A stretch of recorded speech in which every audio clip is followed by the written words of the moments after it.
पुनर्जन्म लेने के बाद महिला ने सबसे पहला काम अपने पहले प्यार के साथ भागने का प्लान ठुकरा कर किया। इसके बजाय वह सीधे उस आदमी के पास चली गई जिससे वह अपनी पिछली जिंदगी में सबसे ज्यादा नफरत करती थी। आदमी को लगा कि यह उसके पहले प्यार के साथ भागने की कोई नई चाल है, इसलिए वह मुड़कर जाने लगा। लेकिन अगले ही पल महिला ने जानबूझकर अपना पैर उसके हाथ से छुआ दिया। आदमी खुद को रोक नहीं पाया और उसके हाथ को चूमते हुए पूछा, तुम आखिर चाहती क्या हो? महिला ने जवाब दिया, मैं नहीं चाहती कि तुम मुझे छोड़कर जाओ। यह सुनकर आदमी हैरान रह गया, क्योंकि पहले तो वह हमेशा उसके स्पर्श से भी दूर भागती थी। दरअसल पिछली जिंदगी में महिला अपने पहले प्यार को सत्ता दिलाने के लिए उसी आदमी को एक सुनसान गोदाम में फंसाकर मारना चाहती थी। हालांकि आदमी उसकी साजिश पहले ही समझ चुका था, फिर भी वह नहीं बचा। उसने कहा कि वह उसे उसकी हर चाहत देने को तैयार है और फिर जमीन पर गिर पड़ा। उसी समय उसका पहला प्यार और उसकी गोद ली हुई छोटी बहन वहां आ गए। तभी महिला को पता चला कि उसका पहला प्यार कभी उससे प्यार करता ही नहीं था। इतना ही नहीं, उसने उसके माता पिता की हत्या का झूठा इल्जाम भी उस आदमी पर लगाया था। उन दोनों के घमंडी चेहरे देखकर महिला पछतावे से भर गई। उसने बिना हिचकिचाए बम का ट्रिगर दबा दिया और पूरे गोदाम को उड़ा दिया। जब उसने दोबारा आंखें खोली तो वह उसी दिन पुनर्जन्म ले चुकी थी जिस दिन उसे अपने पहले प्यार के साथ भागना था। उसके अचानक बदले व्यवहार पर आदमी को उसकी सच्चाई पर भरोसा नहीं हुआ। महिला ने खुद आगे बढ़कर उसे गले लगा लिया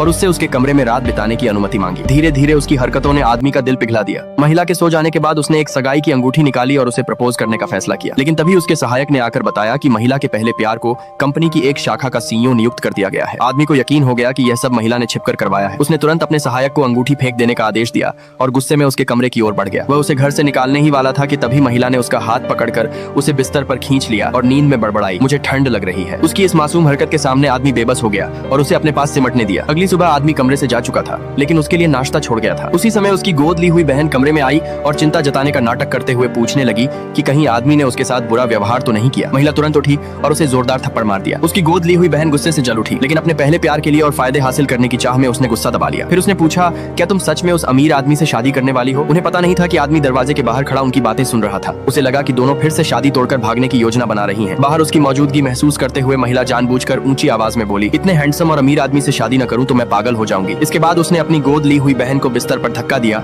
और उसके तथा अपने पहले प्यार के रिश्ते का भेद खोल दिया। यह सुनकर उसकी बहन घबरा गई। वह किसी तरह खुद को छुड़ाकर भागी और आदमी से बचाने की गुहार लगाने लगी। लेकिन आदमी ने उसके गले पर रुमाल रखते हुए कहा, मेरी पत्नी जो चाहे कर सकती है। डर के मारे उसकी बहन की हालत खराब हो गई और जैसे ही आदमी ने रुमाल हटाया वह वहां से भाग निकली। तभी आदमी की नजर महिला के नंगे पैरों पर पड़ी। उसने कहा कि वह अपने पैर उसके जूतों पर रख ले। फिर उसने उसे गोद में उठाकर बिस्तर पर बैठाया और खुद उसके लिए चप्पल पहनाई। उसकी इस कोमलता से महिला का दिल भर आया। उसने उससे कहा कि वह सिर्फ उसी से प्यार करती है। लेकिन आदमी अब भी विश्वास नहीं कर पा रहा था, क्योंकि एक बार पहले भी उसने उसके लिए इसी तरह जूते पहनाए थे और तब महिला ने उसे जोरदार थप्पड़ मारकर घिनौना कहा था। उसके चेहरे पर उभरता दर्द देखकर महिला ने पूरी ईमानदारी से कसम खाई कि इस बार वह सचमुच बदल चुकी है।